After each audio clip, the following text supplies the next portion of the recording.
अस्सलाम वालेकुम। This is Syed Mohammad Kashif और आज एक और टॉपिक के साथ आप लोगों के साथ हूँ। और सोशल मीडिया प्रमोशन के हवाले से एक छोटी सी डिस्कशन मैंने एक जगह प्रेजेंटेशन दी थी।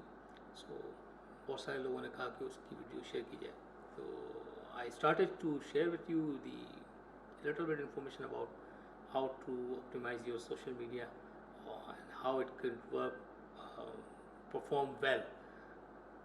So let's start. Social media promotion पे हम बात करते हैं स्टार्ट। और हमारे पास जो है वो आज जिस चीज़ों को हम कवर करने जा रहे हैं इस सेशन के अंदर में, उसमें हम अंडरस्टैंड करेंगे प्लेटफॉर्म को कि सोशल मीडिया से रिलेटेड जो प्लेटफॉर्म्स है उसकी अंडरस्टैंडिंग क्या है।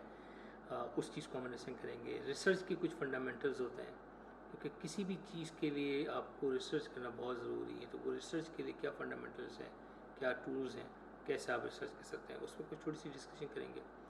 सोशल मीडिया प्रमोशन के साथ साथ आपके लिए छोटी सी एक चीज़ होती है कि इसमें आप डिज़ाइन डिजिटल फंडामेंटल्स हैं उससे रिलेटेड कुछ बात कर लेंगे। कॉपी राइटिंग एक बहुत ही अहम चीज़ है जो कि सोशल मीडिया के प्लेटफॉर्म्स की पोस्ट के लिए बहुत ही बुनियादी अहम तरीन है। और then we are going to discuss कि पैड प्रमोशन वगैरह क्या चीज़ होती है। This will be a series of the lectures, और जिसका पहला लेक्चर समझे एक तरह से ये ओवरव्यू लेक्चर है जो कि ये तमाम टॉपिक्स को कवर कर रहा है, और उसके बाद डिटेल के अंदर में अलग अलग जाएंगे इन तमाम चीज़ों में। सबसे पहली चीज़, taking the first step towards anything is always the hardest. पहला स्टेप किसी भी चीज़ को स्टार्ट करने के अंदर सबसे मुश्किल होता है। If you taken the first step then you can proceed further. Every step of a real movement is better than dozen of programme. तो आप अगर डजन ऑफ प्रोग्राम बनाते रहें और स्टेप ना लें तो उसका कोई मकसद नहीं है। तो इसलिए पहला स्टेप आप लाजमी ले लें। तो पहला स्टेप लेंगे, और सबसे पहला स्टेप आपके पास होता है, you have to assess, know the self, know the customer, innovate. जब तक आप अपने आप को नहीं जानते हैं, अपने कस्टमर को नहीं जानते हैं, अपने प्रोडक्ट को नहीं जानते हैं, अपने ब्रांड को नहीं जानते हैं, how you are going to work. ठीक है, इफेक्टिवली आपकी वर्किंग पॉसिबल ही नहीं है अगर जब तक आपके पास असेसमेंट पूरी नहीं है। सो इसमें असेसमेंट में क्या क्या चीज़ है? सबसे पहली चीज़ आपके पास ये है, which networks are we currently active on. किन नेटवर्क्स के ऊपर आप ये इस वक्त एक्टिव है। सोशल प्लेटफॉर्म जो है उनमें कौन कौन से सोशल प्लेटफॉर्म को आप यूज़ कर रहे हैं इस वक्त। Facebook, YouTube, Insta, Twitter, LinkedIn, Insta, TikTok और any other social platform you are going to use or utilizing for your marketing purposes, for your campaigning, वो आप अंडरस्टैंड करते हैं। फिर उसके बाद देखते हैं कि आपकी जो network profile, social network profiles हैं वो सारे ऑप्टिमाइज हैं या नहीं, और उनके ऑप्टिमाइज में उनकी फ़ोटो, कवर इमेजेस, उनकी यूआरएल, बायो, वो सब के अंदर सेम हैं और ऑप्टिमाइज हुई हुई या नहीं हुई। अगर वो नहीं हुई है तो you have to do the first step कि आपने उसको जो है वो ऑप्टिमाइज़ करना है। फिर उसके बाद आपने ये चीज़ देखनी होती है कि आपके पास कौन सा ऐसा सोशल प्लेटफॉर्म है जो परफॉर्म वेल कर रहा है आपके लिए, जिसमें आपके लिए एक अच्छी मतलब जो है वो आपको जो है वो रिसोर्स को फराहम कर रहा है, और आपको जो है वो उससे अच्छी रीच मिल रही है या कस्टमर मिल रहे हैं। सो जो प्लेटफॉर्म आपके लिए अच्छा वर्क कर रहा है, you have to select it, और फिर देखना है उसको कि आपने एनालाइज करना है कि उसमें ऐसा क्या और बाकी में क्या नहीं हो रहा, या आप एक सेम पॉलिसी तमाम प्लेटफॉर्म्स पे यूज़ कर रहे हैं जबकि जो है उन तमाम प्लेटफॉर्म्स की पॉलिसी डिफरेंट है। चौथी चीज़ आपके पास ये है कि आप अपने आप को अपने कॉम्पिटिटर से कैसे कंपेयर करते हैं। तो कंप्यूटर के बारे में जानना बहुत ज़रूरी है। अगर आप अपने राइवल के बारे में नहीं जानते हैं, सो कभी भी किसी को अंडर एस्टिमेट नहीं करना चाहिए, ना ओवर एस्टिमेट करना चाहिए। ये you have to exactly estimate them. उनको उसकी जगह पर रखना चाहिए, क्योंकि जब तक आप फैक्चुअल बेस पे नहीं आएंगे, आपकी जो डेटा की इंफॉर्मेशन है वो सब चीज़ें मुश्किल हो जाएंगी। याद रखिएगा, ये एरा आपके पास डेटा का एरा है ये, और जिसके पास जितना डेटा है और जितना अच्छा उसको डेटा को मैनेज करने आता है, मैनिपुलेट करने आता है, ये ऐसा कोई मशहूर जो है वो सेंटेंस है कि if you torture data enough you will get the results. तो आपके पास वो ओरिजिनल रिजल्ट्स मिल जाते हैं अगर आप किसी भी डेटा को टॉर्चर करके, उसको डिग करके, उसमें घुस के उस इन्फॉर्मेशन को कैप्चर करते हैं। फिर आपको अपनी कुछ चीज़ें सही करनी है, जिसमें आपके पास सबसे पहली चीज़ ये है जो कि हम नहीं करते हैं, दैट इज़ योर नीश। आपकी ओरिजिनली नीश क्या है? सब मंजन आप एक जगह नहीं बेच सकते। So you have to be very clear about it कि आप किस नीश को जो है वो आपकी नीश क्या है और किसके लिए कंटेंट बना रहे हैं। तो जब तक आप उस नीश को क्लियर नहीं करेंगे आप अपनी ऑडियंस को भी क्लियर नहीं कर सकते। तो ऑडियंस को क्लियर नहीं कर सकते तो उनको टारगेट भी सही नहीं करेंगे, जब टारगेट नहीं करेंगे तो आपकी परफॉर्मेंस इस पर वेल आएगी नहीं। सो इसलिए नीश इज़ द बेस थिंग कि आप क्या करते हैं। तो आपने मल्टीपल नीश की बजाय जो आपकी मेन कोर नीश है उसको सिलेक्ट करना है और उसी को आपने प्रमोट करना है और उसी के लिहाज से आपने चीज़ें वर्किंग करनी है। फिर टारगेट ऑडियंस आपकी कैसे होती है, इनिशियली आपको पता है टारगेट ऑडियंस के लिए you have to run the A B testing and other things. और उसके अलावा आपको जो है वो साथ साथ चीज़ें ऑब्जर्व करनी होती है कि आपके पर रिस्पॉन्सेज किस तरह के आ रहे हैं, कौन सी पोस्ट काम कर रही है, चीज़ें कर रही हैं। तो वो आपको ऑडियंस की अंडरस्टैंडिंग आपको हेल्प करती है, उनकी एज क्या है, उनका इंटरेस्ट ग्रुप क्या है, उनके साइकोएनालिसिस क्या है। सो वो सारी चीज़ें आपको ऑडियंस की जो है वो अंडरस्टैंड होती है। तो वो सबको अंडरस्टैंड करने के बाद अब आप देखते हैं प्लेटफॉर्म या इन्फ्लुएंशियल मार्केट होती है आपके पास। ये दो तरह की मार्केटिंग है यूएस की। प्लेटफॉर्म स्पेसिफिक मार्केटिंग का मतलब ये है कि जो चीज़ आप फेसबुक के ऊपर मार्केट करने जा रहे हैं that could B work more better on Facebook, but that doesn't mean कि ये इंस्टा पर भी वैसे ही इतना बेहतर काम करेगी, क्योंकि इंस्टाग्राम की डायनामिक्स जो है वो बिल्कुल चेंज है, फेसबुक की डायनामिक्स चेंज है। तो उन दोनों पर जो है वो कंटेंट जो है वो किस तरह का जाएगा वो आपको डिसाइड करना है। जैसे कैरोसेल अगर आप ले रहे हैं तो carousel works fine on Insta but it doesn't fine so well on Facebook. ठीक है, फेसबुक का ऊपर वीडियो काम करती है ज़्यादा आपके पास, मतलब एग्जाम्पल के तौर पर कह रहा हूँ, इसमें बेशुमार चीज़ें, सब चीज़ों के लिए आपको रिसर्च करने की ज़रूरत है। ठीक है, इन्फ्लुएंशियल मार्केट का मतलब ये है कि आपके पास जाहिर सी बात है कि जिस तरह ब्लॉगर्स होते हैं, आपके पास इंस्टा के जो इन्फ्लुएंसर्स हैं जो ऑलरेडी मौजूद हैं, उन लोगों के ज़रिए से आप मार्केटिंग करवाते हैं। वो अगर आपकी कंटेंट और आपके ऑर्डर के रिलेटेड मार्केट करते हैं तो वो एक इन्फ्लुएंशियल मार्केट कहलाती है। ब्रांड प्रॉमिस आपको डिसाइड करना है, what do they need your solution, why do they need your solution, आपकी ज़रूरत क्यों है लोगों को। जब तक आप खुद नहीं मालूम इसका तो आपका कस्टमर कैसे जानेगा कि आपके पास क्या। फिर आपको कुछ सोशल प्रूफ देने होते हैं, टेस्टिमोनियल्स हो जाते हैं, लोग क्या कहते हैं, कुछ तो लोग कहेंगे। सो लोग क्या कहते हैं वो आप लेना है। फिर दूसरी चीज़ आपकी जो बुनियादी है उसमें यह है कि आपको क्लैरिटी कॉल आपके कंटेंट में लाजमी होती है, यानी क्लैरिटी के साथ आपने बताना है कि आप क्या बात कर रहे हैं। ये इबहम नहीं रखना है, एम्बिग्यूटी नहीं रखनी, किसी किस्म की कन्फ्यूजन नहीं पैदा करनी है, एक साथ मल्टीपल चीज़ें नहीं देनी है। आपने जो चीज़ दे रहे हैं उसको क्लियर दें ताकि कस्टमर को ईजी हो जाए अंडरस्टैंड करने के लिए। ठीक है, रिस्पॉन्ड विद मोर वैल्यू, आपको रिस्पॉन्ड करना बहुत ज़रूरी है। अगर आपके पास चाहे वो थ्रू कमेंट्स आ रहे हैं, थ्रू लाइक आ रहे हैं, थ्रू इनबॉक्स आ रहे हैं, थ्रू लीड जनरेशन आ रहा है, you have to respond it accordingly और quickly as much as you can. ठीक है, तो उसका फ़ायदा ये होता है कि आपके पास फिर रेफरल जो आते हैं, कि रेफरल क्या होते हैं कि जो आपके फ्रेंड्स होते हैं, फ्रेंड्स आपके बारे में बात कर रहे होते हैं, तो इसी तरह आपके जो फॉलोअर्स होते हैं वो आपके बारे में बात करना शुरू हो जाते हैं। अगर आप उनको रिस्पॉन्ड वेल कर रहे हैं, उनके साथ चीज़ कनेक्शन बिल्ड कर रहे हैं, तो आपके लिए बहुत ज़रूरी होता है। आपको एक एम्पैथी क्रिएट करनी होती है अपने ऑडियंस के साथ। प्लेटफॉर्म को अंडरस्टैंड करना ज़रूरी है, जैसे कि हमने कुछ ऊपर से बात भी की कि आपने नेचर ऑफ प्लेटफॉर्म और उस पर कंटेंट किस तरह का चलता है वो आपको देखने की ज़रूरत है। जैसे यूट्यूब है, यूट्यूब के ऊपर आपके पास वीडियोस चलती हैं, बट यूट्यूब ने अब कम्युनिटी का भी ऑप्शन दे दिया है, तो उसके साथ आप जो है वो उसकी पोस्टिंग भी हो सकती है, गाइडलाइंस और भी चीज़ हो सकती है। अगर आपके 1K सब्सक्राइबर हो गए तो इसके बाद ये वर्क करता है। तो यूट्यूब के ऊपर आपके पास वीडियो कंटेंट है, वीडियो कंटेंट में आपको पता है कि स्टार्ट के सेकंड्स के गेम है, आपके पास 3-4 सेकंड के अंदर में अगर आपने अटेंशन ग्रैब कर ली so you can sell your content, otherwise it will be a wastage. So ये आपको बहुत अच्छे से अंडरस्टैंड करना है। फेसबुक की मार्केटिंग की बात करेंगे, वो बिल्कुल डिफरेंट स्टाइल है उसका, उसका कंटेंट बिल्कुल मुख्तलिफ तरह का है, उसकी ऑडियंस बिल्कुल मुख्तलिफ है। इंस्टाग्राम की बात करेंगे आप तो उस पर ऑडियंस बहुत तमीज़ की है और उस पर जो ऑडियंस का कंटेंट जो उसको रिक्वायर्ड है वो भी बहुत डिफरेंट नेचर का चाहिए होता है। कुछ इन्फॉर्मेशन वैल्यूएबल उस पर पढ़ने वाले लोग मौजूद होते हैं, तो कुछ कंटेंट पढ़ते भी हैं, डाइजेस्ट भी करते हैं चीज़ें। कैरोसेल 10 स्लाइड्स का होता है, उसके बावजूद भी लोग पढ़ रहे होते हैं, देख रहे होते हैं उसको। ठीक है, तो ये आपको बहुत ज़रूरी है कि आप इसको अंडरस्टैंड करें। What we want to reflect, ये प्लेटफॉर्म अंडरस्टैंडिंग के बाद आपके पास ज़रूरी है कि आप क्या रिफ्लेक्ट करना चाहते हैं। जैसे कि आप होता है to use social media to educate current and potential student about business marketing with a focus and international marketing. तो आप जो चीज़ एक्चुअली रिफ्लेक्ट करवाना चाहते हैं अपने सोशल प्लेटफॉर्म से, that should be reflect through your content. आपका content is a big term. Content is not about the information or the written information you are sharing. It's all about you are creating the audio content or a video content or a visual content कि इसमें से जो कुछ भी आप create करें उस सब के ज़रिए से आपकी वही चीज़ रिफ्लेक्ट होनी चाहिए जो आप रिफ्लेक्ट करवाना चाहते हैं. फिर आपको पता होना चाहिए कि identify your USPs, current unique selling propositions आपके पास क्या क्या है, उस सब चीज़ों को आप देखेंगे और उसी को बुनियाद पर आपको जो है वो डेमोग्राफिक्स वगैरह जो है वो आइडियल प्रोस्पेक्ट्स के लिए ढूंढने में आसानी हो जाती है. अगर आप यूएसपीज अगर आपको मालूम है तो फिर आप उन ऑडियंस को निकाल देंगे, एक्सक्लूड कर देंगे जो कि आपके काम की नहीं. लेकिन उसके लिए आपको खुद पता होना चाहिए कि आपकी ऑडियंस कौन है.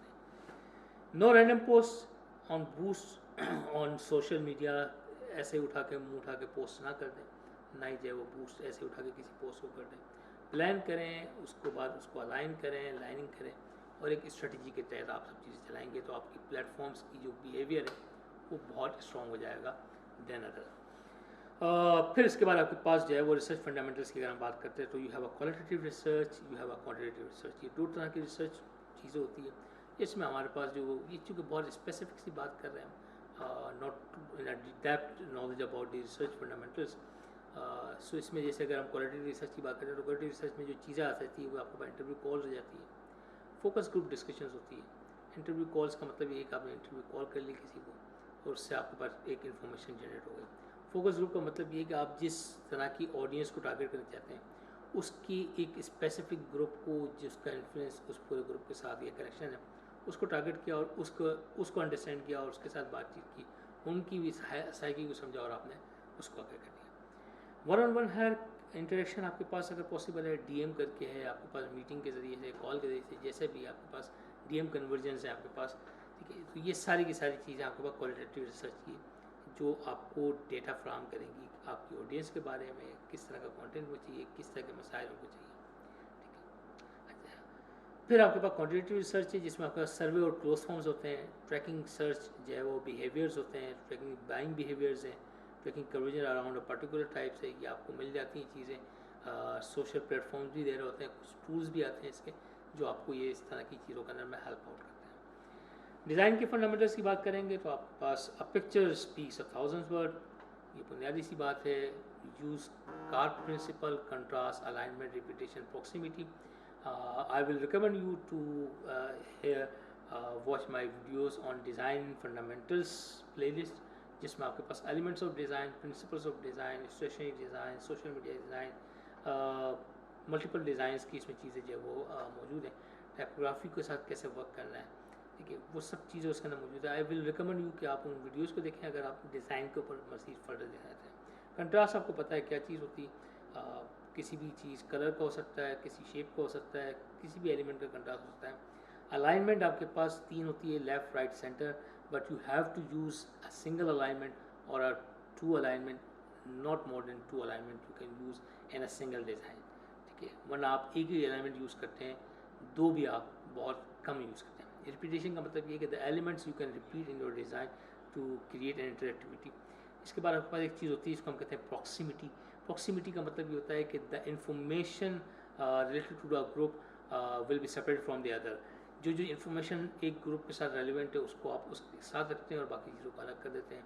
टाइपोग्राफी फ़ॉन्ट्स का बहुत काम है, दो तरह से काम करता है. जो लिखा हुआ है वो और कैसे लिखा हुआ है वो, राइटिंग स्टाइल दैट डिपेंड्स, और उससे डिज़ाइन का पूरा एथिक्स जो है वो डिज़ाइन का पूरा सिनारियो चेंज हो जाता है. कलर स्कीम्स आपके पास बहुत रोल प्ले करती है कि आप किस तरह के कलर्स यूज़ कर रहे हैं. अगर आप जो है वो वार्म एनवायरनमेंट में वार्म कलर यूज़ करेंगे या कूल एनवायरनमेंट में कूल कलर यूज़ करेंगे, कैसे यूज़ करेंगे, ये सारी चीज़ें बहुत अहमियत के हामिल हैं. और design elements, line, shapes, colour, points, forms and shapes, सब चीज़ें आपके पास ये इसमें मौजूद हैं. फिर इसके बाद कॉपी राइटिंग. कॉपी राइटिंग आपके पास the secret of good copy writing is to say in all thing in a new way और अ न्यू थिंग है ना, ओल्ड वे. तो नई चीज़ को आप पुराने स्टाइल में कहते हैं या पुरानी चीज़ को आप नए स्टाइल से कहते हैं, ये कॉपी राइटिंग का काम है. लेकिन काम क्या है, say the right thing in the right way to the right person. सही बात कहें और सही बंदे से कहें और सही अंदाज में कहें, क्योंकि अगर इसमें से कोई भी एक चीज़ मिस होगी योर कॉपी वोंट वर्क. अगर आपने किसी चीज़ को सही तरीके से नहीं डिलीवर किया, सही तरीके से कम्युनिकेट नहीं कर रहे हैं, इट वोंट वर्क। अगर आप उसको जो है सही तरीके से प्रेजेंट नहीं कर रहे हैं, इट वोंट वर्क। सही लोगों तक आप वो बात नहीं पहुंचा रहे हैं, इट वोंट वर्क। सो ये सारी चीज़ें ज़रूरी है कॉपी राइटिंग के साथ। Good copy writing must pass AIDAS test. AIDAS test आपको पता ही है, awareness, desire, interest, desire, action, ठीक है, और सेटिस्फेक्शन। आपके पास ये होता है, ये टेस्ट आपके पास चाहिए। फिर इसके बाद दूसरी चीज़ की आपके पास होती है कॉपी राइटिंग में, होती है कंसाइजनेस हो, क्रेडिबिलिटी हो, स्कैनेबिलिटी हो, इंटरेक्टिविटी हो, पर्सनैलिटी हो, टोन एंड स्टाइल हो। यानी आपकी कॉपी जो है वो मुख्तसर हो, उसके अंदर में ऑथेंटिक बात हो, कोई ऐसी ना हो कि एक नॉन क्रेडिबल और नॉन ऑथेंटिक बात आप पेश कर रहे हैं। स्कैनेबल का मतलब ये होता है कि that could be easily to view और अंडरस्टैंड कि जो है वो उसको देखते ही बंदे को जो है वो स्कैन हो जाए कोई लफ्ज़। इंटरेक्टिविटी का मतलब ये है कि उसके अंदर में किसी न किसी अंदाज में कॉल ऑफ एक्शन मौजूद हो, कुछ स्टिमुलेशन मौजूद हो, जिससे बंदा सामने वाला कनेक्ट हो जाए, ठीक है, और एक ग्रेस उसमें आए, एक टोन और स्टाइल उसके अंदर में बहुत नज़र आनी चाहिए, ठीक है। एडिडास टेस्ट आपके पास यही है, अवेयरनेस है आपके पास, teach, empower and inspire, interest, solve problem, desire आपके पास इम्प्रूव रियल लाइव्स, एक्शन आपके पास जो है वो फास्टर मीनिंगफुल कम्युनिकेशन कनेक्शन, और सेटिस्फेक्शन एंड एडवोकेसी आपके पास ये होता है एडिडास टेस्ट। जब पास हो जाता है तो ये काम हो जाता है। Power of copy writing, start the story with the conclusion. यहाँ मैं आपको बता दूँ कि कॉपी राइटिंग में आपके पास पैरामिड जो है वो रिवर्स पैरामिड मेथड चलता है। रिवर्स पैरामिड मेथड का मतलब ये है कि जो बात सबसे आखिर में होती है वो सबसे पहले कह दी जाती है, that is the conclusion. Conclusion सबसे लास्ट में होता है, लेकिन सोशल मीडिया के और डिजिटल मीडिया के प्लेटफॉर्म्स में आप कंक्लूजन को सबसे पहले लेके आते हैं कि आप, ताकि कस्टमर की अटेंशन फुल्ली ग्रैब्ड हो जाए कि उसको जो चाहिए वो इसमें मिल रहा है। देन आप जो है वो क्या करते हैं, कुछ थोड़ी सी जो है वो प्रोडक्ट के बारे में बताते हैं, और फिर लास्ट में आप अपने बारे में बता देते हैं कि कैसे आपके वाले हो जाएगा। For the most important information, ठीक है, एंड विद द बैकग्राउंड, किस बैकग्राउंड के साथ है। तो ये तीन चीज़ें कंक्लूजन से स्टार्ट करेंगे, इससे रिलेटेड इन्फॉर्मेशन कौन सी है वो फॉलो करवाएंगे, और तीसरे स्टेप पे आप जो है वो बैकग्राउंड बताते हैं। सर्व फर्स्ट सेल लेटर, बुनियादी उसूल, पहले आप सर्व करें, फिर उसका आप बेच सकते हैं। अगर आपने लोगों को जो है वो सर्व करना शुरू कर दिया, इसकी एग्जांपल बहुत सादा सी अगर आपको याद हो, it's not direct relevant but ठीक है, SMS जिस वक्त स्टार्ट में आए थे, it was free, so we all was habitual. उन्होंने सर्व किया सबसे पहले, और उसके बाद फिर हमें क्या हुआ, फिर उसके बाद वो पैसे के अंदर में आ गए, तो दे सेल लेटर, और उसके बाद भी आज खरीद रहे हैं आप, और ख़रीद के भी इस्तेमाल कर रहे हैं, ठीक है। गो के व्हाट्सएप के आने के बाद, इन चीज़ों के आने के बाद ये सब चीज़ें कम हो गई, लेकिन ज़रूर सी बात है कि व्हाट्सएप भी ये चीज़ें अगर आप देखेंगे तो ये सब सर्च पे सर्च कर रहे हैं, और उसके बाद ये सेल करेंगे आपको बहुत सारी चीज़ें लेटर। पैड प्रमोशन के अंदर में क्या क्या चीज़ें ऑप्शंस आते हैं आपके पास, उन ऑप्शंस के अंदर में आपके पास ब्रांड अवेयरनेस एंड रीच होती है, जो प्रोपोजिशंस होते हैं, आइडियल प्रोस्पेक्ट्स होते हैं जो आपके पास, उसमें आपका ब्रांड अवेयरनेस करवाना चाह रहे हैं या रीच करवाना चाह रहे हैं, आप लीड जनरेशन करवाना चाह रहे हैं, आप सेल्स करवाना चाह रहे हैं, वेबसाइट पर ट्रैफिक लाना चाह रहे हैं, प्रोडक्ट एंड ब्रांड कंसिडरेशन करवाना चाह रहे हैं, या किसी एप्लीकेशन की प्रमोशन करना चाह रहे हैं। इसी तरीके से अगर आप गूगल एड्स पे चले जाएंगे तो उसमें कुछ एक दो ऑप्शन इसमें एडिशन हो जाएंगे, जिसमें आप वीडियो की बेसिकली कंटेंट को भी जो है वो यूट्यूब पे या किसी पे अगर आप मार्केट करना चाहते हैं तो वो आ जाएंगे, तो उसमें डिस्प्ले और इस तरह कुछ ऐड का रेफरेंस है। लेकिन बुनियादी तौर पे जो एक मेन चीज़ है वो लीड जनरेशन, आपके पास जो उसका गोल है वो लाजमी होता है। लीड जनरेशन का मतलब ये है कि you are going to ask the information of your interested customer, कि वो अपना नाम, नंबर, ईमेल शेयर कर दें आपसे, if they are interested to contact with you, तो वो आपके पास जो आ जाता है और वो डेटा आपके पास आना शुरू हो जाता है। तो ये लीड जनरेशन है, ये it's relevant to the most of the businesses but not all the businesses. किसी दफ़ा जब एक नया बिजनेस स्टार्ट करते हैं तो उस वक्त आपको लीड से ज़्यादा आपको ब्रांड अवेयरनेस की ज़रूरत होती है, कि लोग आपके बारे में जानें, अंडरस्टैंड करें, और उसके बाद फिर आप उसको करें। वेबसाइट के ऊपर ट्रैफिक आपके ज़्यादा ज़रूरी है, ताकि अगर आप वेबसाइट के थ्रू बेच रहे हैं चीज़ें तो आपकी वेबसाइट का ट्रैफिक होगा तो ऑटोमेटिकली होगा। सेल करना चाह रहे हैं तो डायरेक्टली प्रोडक्ट को जो वेबसाइट पर मौजूद है उसको सेल करना चाह रहे हैं तो आप उसकी प्रमोशन दे सकते हैं। प्रोडक्ट या ब्रांड कंसिडरेशन करवाना चाह रहे हैं तो अगैन आपके पास वो it's like a brand awareness. App promotion का मतलब अगर कोई एप्लीकेशन आपने डिज़ाइन की तो आप उस पर उसको अगर प्रमोट करना चाह रहे हैं तो ये कुछ आपके पास एप्लीकेशन के प्रमोशन हो सकते हैं। सो इसके बाद अगर हम बात करते हैं तो हमारे पास जो चीज़ें हैं सबसे पहली चीज़ ये है कि आपने identified target audience, create a campaign objective, develop your goals, build your strategy, tactics, tracking, reporting and evaluation, accountability, cost, ROI जिसको आप कहते हैं। तो सबसे पहले टारगेट ऑडियंस आप करते हैं, कैंपेन के ऑब्जेक्टिव्स को डिफाइन करते हैं, गोल सेट्स करते हैं जिसे हमने अभी डिस्कस किया, लीड जनरेशन करनी है, ब्रांड अवेयरनेस करनी है, क्या करनी है। फिर उसके बाद स्ट्रेटजी उस पर बिल्ड करते हैं आप, क्या टैक्टिक्स आप यूटिलाइज कर सकते हैं to boost your market strategy. उसके बाद फिर ट्रैकिंग करते हैं, देखते हैं, बार बार देखते हैं इसको कैसे ट्रैक करना है, इवेलुएट करना है, ये सब चीज़ें देखते हैं। फिर उसके बाद आप उसकी अकाउंटेबिलिटी कर लेते हैं कि आपने जो कुछ किया है, जो KPIs आपने डिसाइड किए थे, की परफॉर्मिंग इंडिकेटर्स जो थे आपके, इट वर्कड और नॉट, वो आपको ROI के साथ पता चलेगा, रिटर्न ऑफ इन्वेस्टमेंट पे, कि जितना आपने इन्वेस्टमेंट किया उसके नतीजे में आपके पास जो कन्वर्जेंस क्या आ रही है और रिटर्न ऑफ इन्वेस्टमेंट क्या बन रहा है। तो ये साथ साथ आपको करना है, और ये कंटिन्यू सर्कल है जो कि चलता रहेगा आपके पास, और आप इसको देखते रहेंगे। दिस इज मोहम्मद काशिफ, और आई होप कि आपको ये वीडियो पसंद आई होगी। अगर ये वीडियो पसंद आई है तो डेफिनेटली मुझे बताएं कि और कौन से टॉपिक्स हैं जिस पर आप बात करना चाहते हैं, सुनना चाहते हैं, और कोई लाइव सेशंस वगैरह अगर आप हमसे कनेक्ट करना चाहते हैं तो उसके लिए भी आप बताएं, तो हम किसी एक लाइव सेशन को भी अरेंज करेंगे। इससे रिलेटेड और वीडियोज़ मैं आपके साथ शेयर करता रहूँगा। Hope you really enjoy. Allah हाफिज़।